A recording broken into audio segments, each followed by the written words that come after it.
Good evening, everyone, and welcome to tonight's Historic Preservation Commission meeting.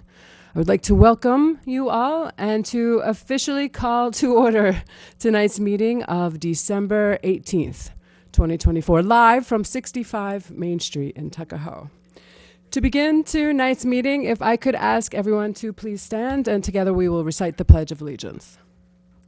I pledge allegiance to the flag of the United States of America and to the republic for which it stands, one nation, under God, indivisible, with liberty and justice for all. Thank you very much. Now for our roll call. Shall we start down there and bring it on down? Greg Luisi. Samara Abrams. And I am Jenny Steinhagen. Unfortunately, Member Bellis and Member Castellanos are unable to be with us tonight, but they will be informed of what is going on and do plan to be at the next meeting. So with the three of us here, we do have a quorum, so we will proceed with the meeting and the agenda as it was posted. Except a little change when we jump into the first item of business, which is the approval of minutes. We are still working out the minutes and the procedures. Some things have changed internally within the village, and so those minutes we expect hopefully by the next meeting. So we will defer the approval of the minutes from our last meeting of September 26th to the next meeting. Which brings us then to our discussion items.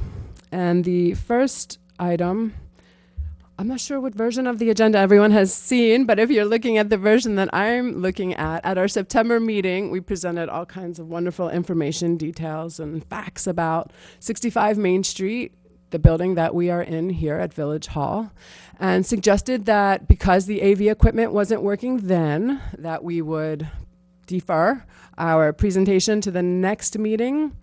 Unfortunately, the AV equipment is not working again this evening, but we are told that the elves are busy at work and that in 2025, the technology should allow us to do that. But we do have a nomination for 65 Main Street that was submitted to this commission and was received by the Tuckahoe Building Department on September 26th, which leads us to the second item on tonight's agenda. With the three of us, we are able to open a public meeting to discuss at this commission level the landmarking of 65 Main Street. So to get that rolling, can I ask for a motion to open that meeting? So moved. Do we have a second? Seconded. And I agree.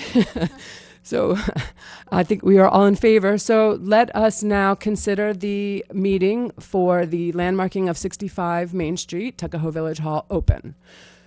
So really what that does is it gets the ball started rolling upon the receipt of the nomination, but now we encourage and invite everyone to bring any information, questions, comments to this commission so that we can discuss anything and everything pertinent to the landmarking of this building.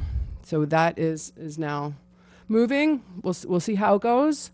And at the end of that process, we take a vote whether or not to then recommend to the Village Board of Trustees that they landmark this building, which they will review and vote upon at their level. So we are open as that meeting, and we will keep it open. Yes, I think we should keep it open after your presentation. Yeah. It should be next month, hopefully. Yep. Okay, so we do have some time for the public to weigh in on that, and we would also like to share some of these incredible visuals.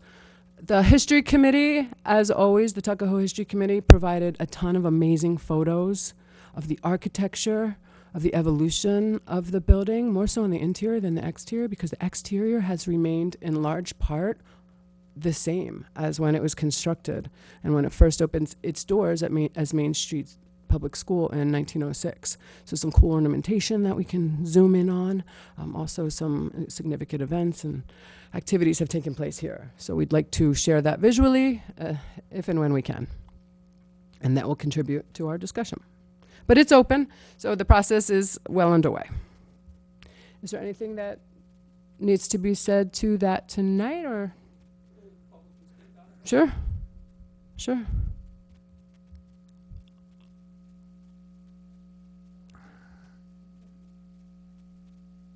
Sal Provenzano, 11 River Street, Tuckahoe, New York.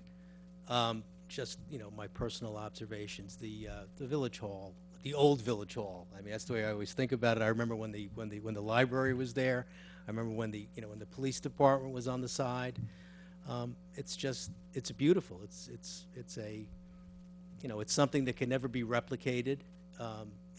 Financially, it couldn't be replicated. You're not going to have that kind of craftsmanship. So I am 100% in favor of the landmarking of that building, and I commend the HPC for all that you've done to do it. Again, another great achievement on your part. So thank you for me and for the rest of our village.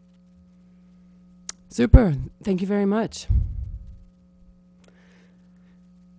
I think the sentiments of that comment kind of echo the comment that you read from the, I just wanted one thing. The craftsmanship is still out there. I'm only saying that because they rebuilt Notre Dame in 5 years, and the interior of that cathedral, from what I've seen, is just spectacular. So they're out there, Sal. We just got to knock on those doors. But I was thinking of you, Greg, because at the last meeting, I believe you emphasized a quote that we had found from 1981. It was the transition period from this becoming Assumption School, which was its second life, to its third life as the current Village Hall. And there was this cool quote that we found that in that transition, they noted the strong preference of the village. That they wanted this building to remain architecturally and the way it is today. Absolutely. I mean, that was the intent. Historic preservation, and the ball keeps rolling. So is there anyone else who wanted to share anything?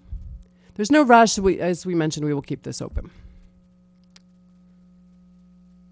Shall we move to item number 3? Item number 3 is the creation of an ad hoc of the Historic Preservation Commission to research signage for local landmarks. So we have been talking about ways to recognize local landmarks. 65 Main Street is the 4th nominated landmark in Tuckahoe, so there are others on the list as well. So thinking about how to recognize the value that has been confirmed of those buildings visually. So when people are walking by or driving by, how will they know that it's a Tuckahoe local landmark? So I think it raises a lot of questions and ones that can be researched. Of course, we know that more than half of Westchester's municipalities have historic preservation. They do all kinds of variations of this. Some do standing signs, some do adhesives to the walls. Others do rock plaques. There's all different kinds of ways that we can do this. So it sounded like a good idea for us to really drill down to what those options are, how much they cost, what everybody else is doing. So I think the easiest way to go about it is appoint 1 or 2 members to, take the reins on that and go forward and report back to the board instead of having a 3-member ad hoc board, because then you'd have notice issues and things like that. And I think there's 2 members that aren't here, so I think they're nominated. I was going to say the 2 members who are here may have set themselves up for that, but alternatively, it could be the other 2. Maybe we have an open period to discuss. I mean, yeah, whatever works. Yeah, exactly. So, go ahead. I mean, one of the things that I was just thinking of, in terms of similar, we were talking about generic signage. I was, one of the things that just came into my mind is if it's still feasible, do we have enough marble on hand that we could sort of incorporate that signage within a piece of marble and somehow or other? But I mean, I'm just throwing that out there. Here, for argument's sake, let's get ahead of ourselves. There would be a piece of marble that would have signage on it indicating that this is an historical landmark. Say in the case of the Washington Hotel, I don't know how we would be able to do that, but again, it's just a thought that came into my head just now. So I think we should definitely think about it. I think that sounds amazing way to incorporate the Tuckahoe marvelousness. No, I didn't come up with that. Or maybe the version of the word I came up with. Absolutely came up with it right now. Marvelous and marvelousness. gotta get shirts down. You would obviously need to work with the property owner also, because Right. it is private property that, Fair enough. something Right. that everyone would be happy with. Yeah. So why don't we look into that? So whatever works. 2 people, an ad hoc, 2 people. Again, say it was getting ahead of ourselves. If it was the Generoso Pope building, where would you be able to affix a piece of marble? So again, Right. maybe we can't do it there, and then we'd have to go back to what kind of signage would we want to put on these landmark buildings, or could we have variations depending on the property? A list of items they could choose from. Good questions. We just need some good answers. Worth looking into. We have some input? Yeah. There's a foundation called the Pomeroy Foundation. They're up in Syracuse, and they do these markers, and I don't think they charge for them. It's a foundation that helps, like those historic signs that you see kind of all over the place on the highway and all. Yeah, it might be worth something worth looking into for the Tuckahoe landmarks. Perhaps Pomeroy would underwrite it, and they would provide it in the format that they use for other landmarks. It's Pomeroy Foundation. They're up in Syracuse. So I just Googled it, and it might be worth something looking into, right? No, it's a good point, and it's a very cool organization. And I have worked on a draft in the past for a Pomeroy, and what's cool about the Pomeroy is it forces you to break down your long story into a certain number of words per line. Very succinct, very concise. So it's an effort worth undertaking. But then I think that 2 people group or the commission or ad hoc, I think we don't want 5 signs, right, at each site. So is the Pomeroy the national recognition, and then we do a local recognition, or do we just do the it's great questions, and hopefully we can come up with some great answers. I think we've been asking the great questions for a little while, so maybe we can just figure out what's best. So do we appoint these 2 people group now, or do we come back at the next meeting and report back on whoever it was and what they did? Madam Chair, that's up to That's up to, You're missing 2 people, so you Yeah. want to wait to have a discussion with them. we'll loop them in and we'll report back? Yeah, and see who Yeah? wants to do it. Okay. But it sounds like we're all in agreement that this is an interesting opportunity to bring in the input of the property owners and what works best for the village. And I think that some marble has been located in Tuckahoe, so Oh, I'm we'll sure see. there's- We'll see. Some more. There's marble here somewhere. Okay. So we will report back on item number 3. Number 4 is the suggestion for the submission of an application for certified local government status in 2025. This is something that this board has been weighing for some time, and I think in 2025 we will be ready to submit to the board the nomination, the application, and our rationale for why we think it's of value. The certified local government status is awarded by New York State through the State Historic Preservation Office. It recognizes the competency of a municipality when it comes to historic preservation, and in return for a municipality following its own legislation, it awards grant money and administrative support. So it's really meant to take the hand-holding from the state to the next level. So we will add the activities of this past year. I believe this is our 5th meeting of the year. I counted them. But we detail all of our activities since we began. The rumblings of this commission started in January 2021. Then became a task force, and then we evolved into the commission. So a lot of activity has taken place over these 3 years. We will detail all of that and get that ready. Okay, so those are our 4 discussion items. Am I missing anything? Nope, doing great. Yeah. I mean, we have on here for our agenda miscellaneous business next, and the only item is the setting of our next meeting, which we will do and we will have posted. But that is the official version as planned of tonight's agenda.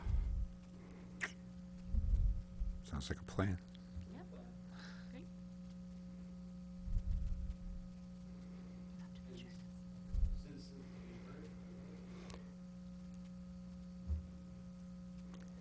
Madam Chair, that's up to you. If you, there's nothing else on the agenda, so. There's nothing else on the agenda. I think that public input is always welcome.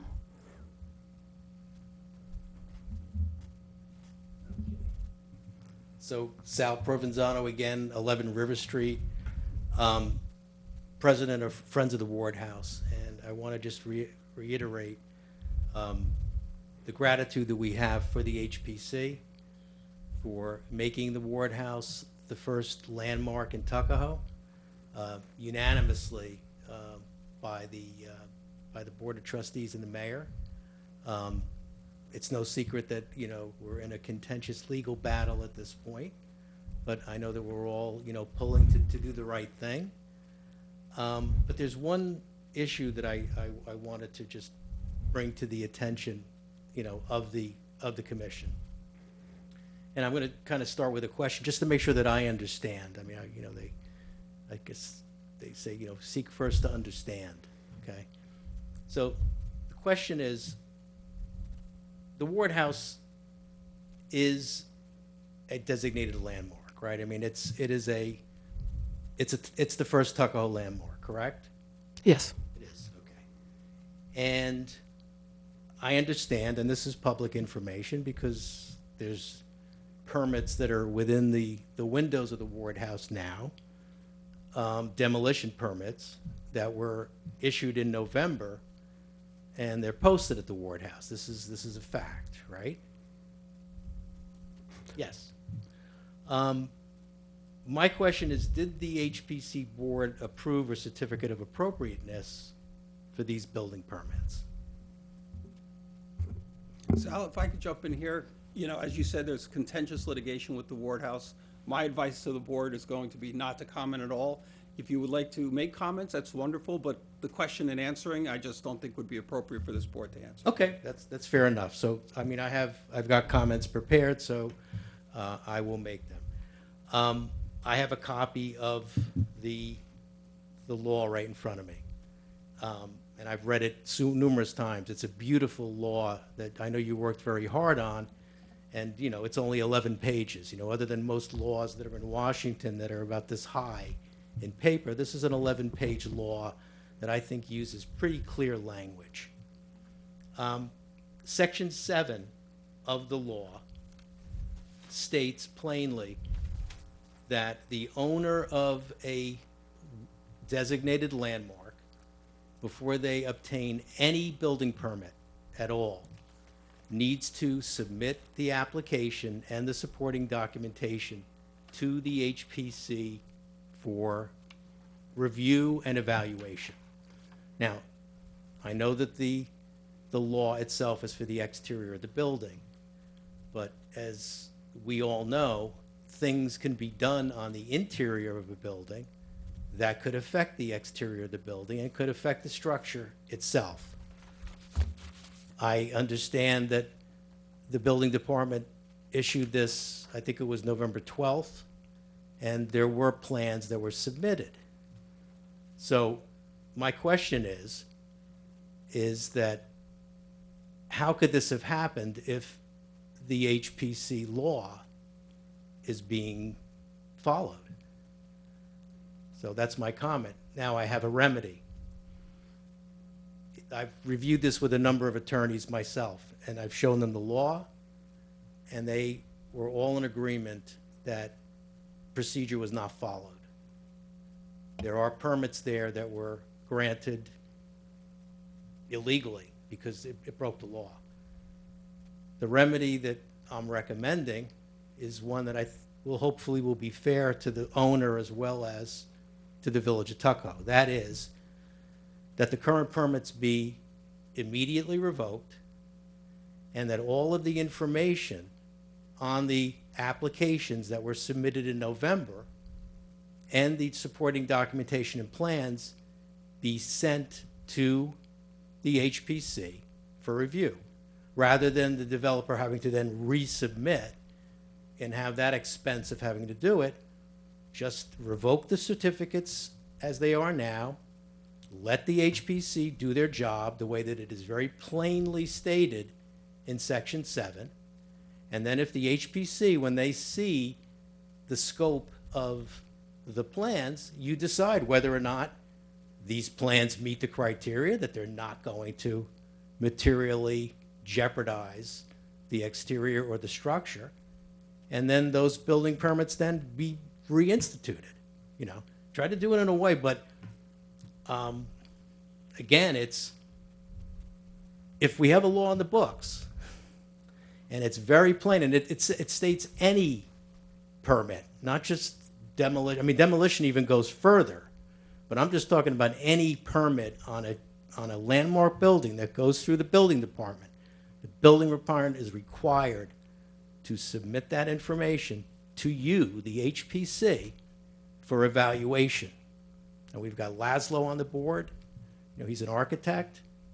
I mean, this is, to me, it's a great law, but I'm just asking for it to be followed and asking for immediate remedy on these building permits. These buildings permits should be revoked immediately, and the HPC should be given the charge that you were given, and that is to look at exactly what they want to demolish, and then make your decision based upon, you know, the weight of their argument. So, any comment? My advice to the board is, Sal, you know, we're being sued for a lot of money. Mm-hmm. Contentious litigation. Yeah. You know, we had a ruling last Friday. Yep. That was problematic.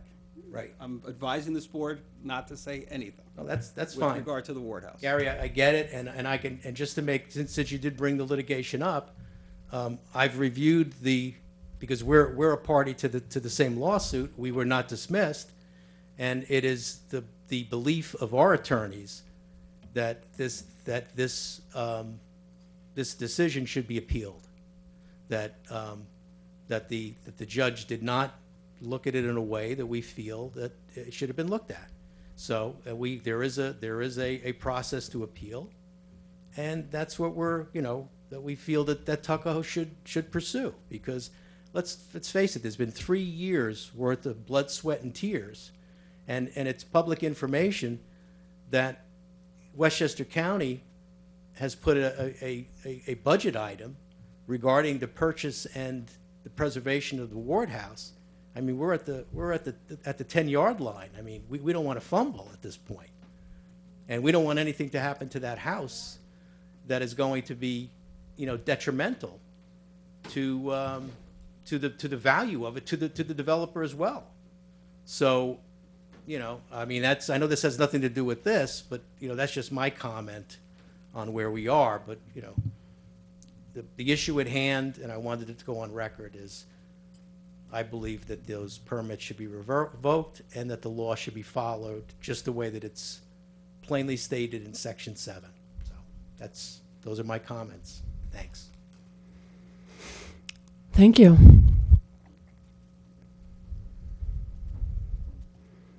Bob Foyce, Eastchester. I'm concerned about something else. Let's forget about the attorneys. Nothing personal, by the way. Okay, let's forget about all the contentious stuff. I walk into this more as a person. Used to be news director at VOX. Used to be editor, reporter, columnist for the local papers. I've written for a few statewide papers. Done a little bit of marketing and promotion over the years. Understatement. There's less news. We have no radio stations in the county right now. We have far less weeklies. We don't even have the Scarsdale Inquirer. The Westmoreland News over in the Sound Shore, over in Rye, is about to close down. We lost the Eastchester Record, or we have Eastchester Rising, but we have variations of something that's not what it was before. We don't have the local coverage. We don't have the town report. So we have a lot less coverage. And I have followed this because, I mean, I do political stuff on the side, but that's not really why I'm here.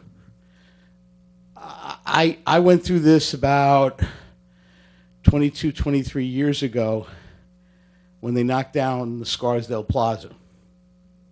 And we had to scramble. We only had a few months to try to figure out a way to save it. Because even with all the newspapers and coverage then, we found out last minute what was going on, and the people couldn't rise up and take care of it because they weren't told.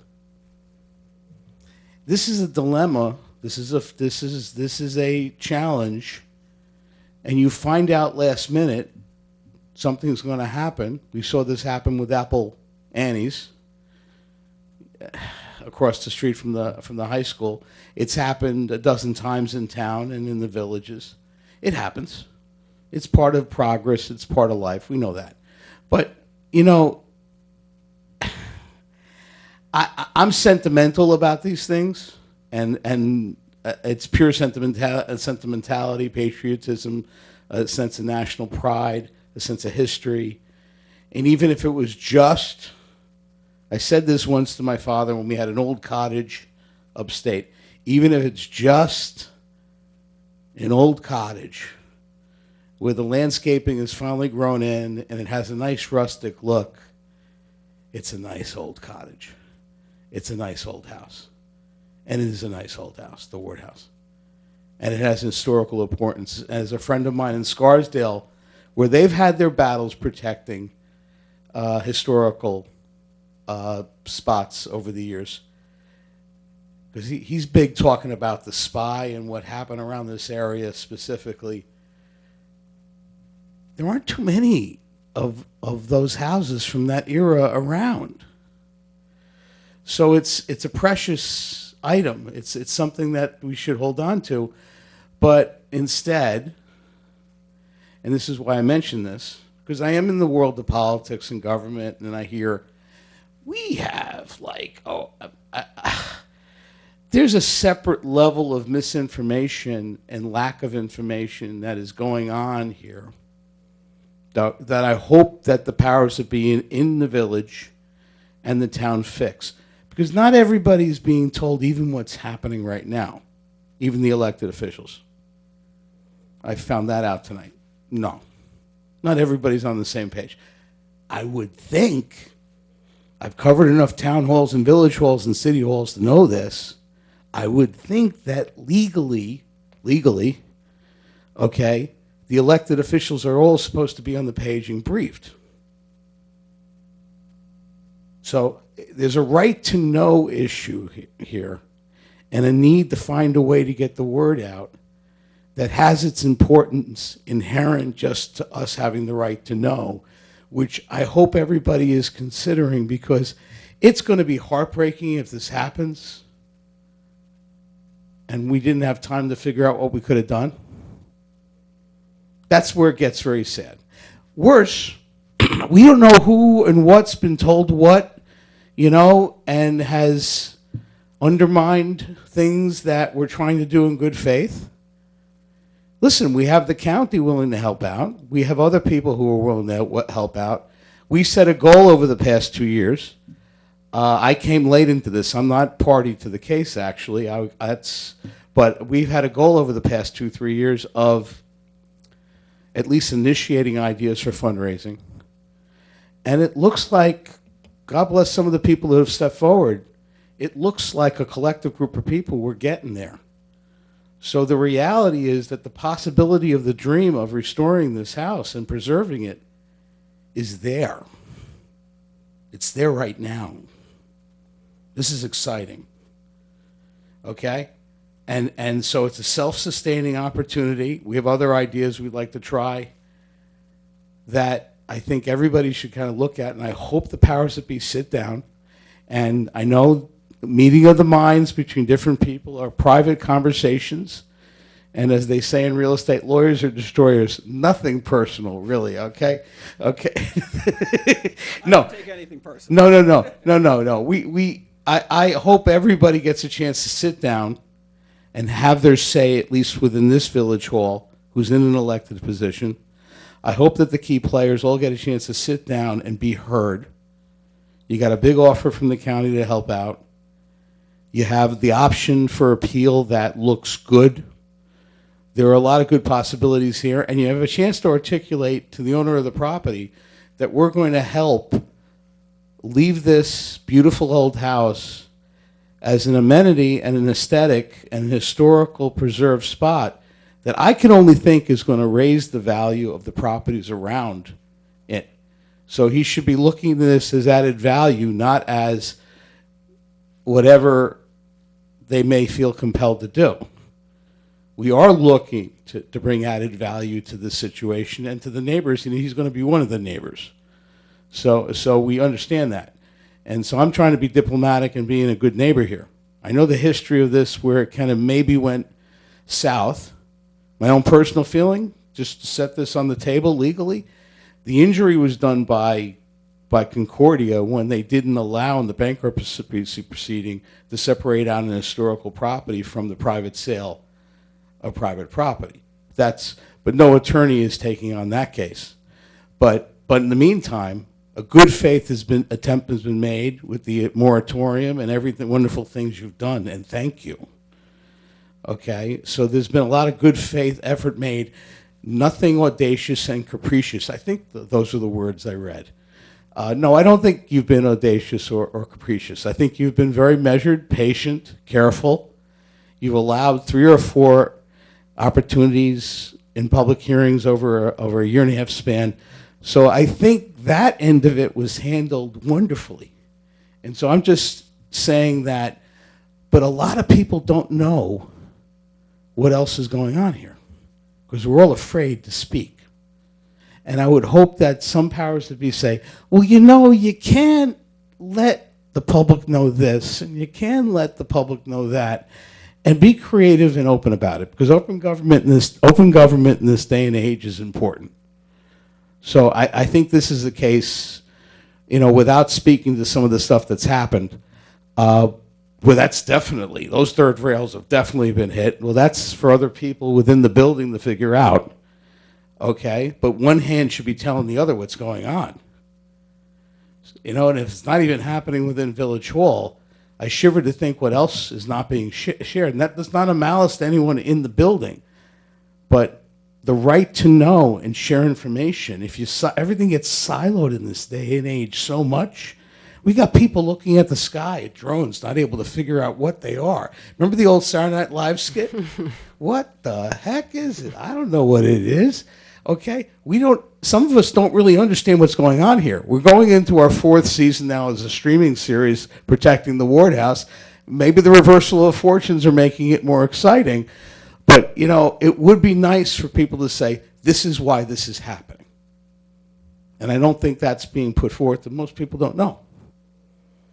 So again, I hope it's not like the Scarsdale Plaza. That's all. Thank you. Well, thank you.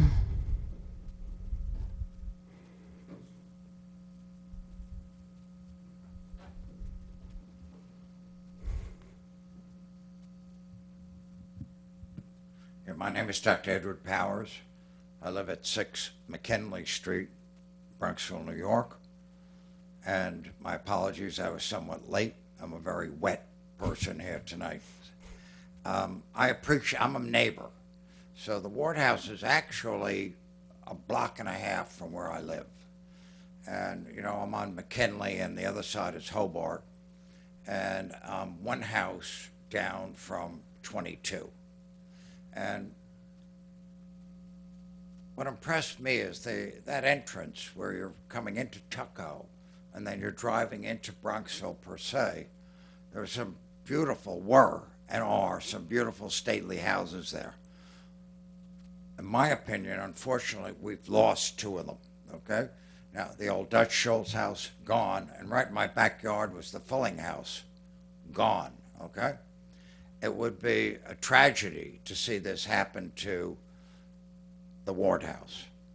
I think the Ward House is the diamond of that Route 22, and I think it brings tremendous historical significance to this village. I'm proud of the fact that the Historic Preservation Committee has stood behind their decision in designating that as a historic building, and I appreciate the support that we're receiving from the village of Tuckahoe and the county of Westchester.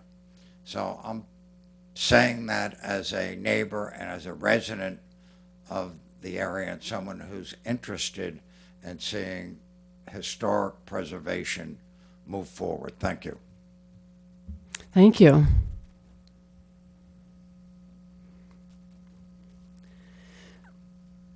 So Tuckahoe's Historic Preservation Commission exists because of Tuckahoe's historic preservation legislation.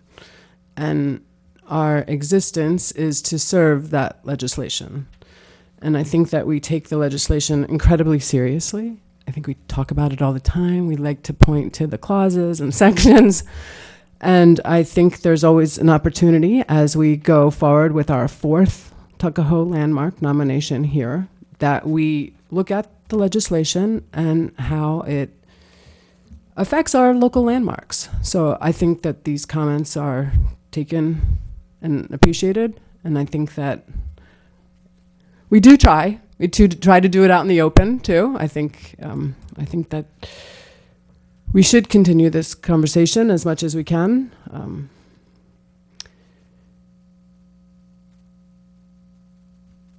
Yeah, dramatic pause there at the end of my sentence because it's a lot. There's a lot going on, and I think that this is valuable to the village, and I think that we take our role seriously, and we'll do what we can to make sure that the law is followed.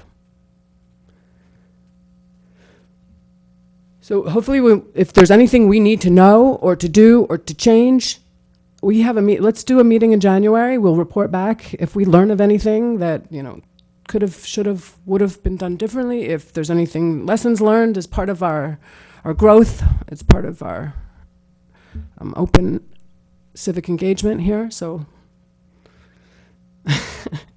how'd that sound? Seconded. Yeah, nice. Is there anything else? Jenny, you can't leave us. Well, Gary, this time of year, between now and January, we have all these holidays. And I know everyone's busy, everyone's getting ready, and a lot of the college kids are home. And for all of those out there studying history, yay, good on you. But there's a lot to be learned, insights to be gathered from mistakes of the past to improve the future. But for all of those college students who are studying history, be warned, there is no future in it. No. There it is. So when we well, yeah, here's another one that's even harder to find. So really, if we try our best to improve on the mistakes of the past, why does history keep repeating itself? Because no one was paying attention the first time. So now we have the opportunity to pay. Was that a lesson or a joke? I don't know. That's all I have, though. If that even counts, I did try.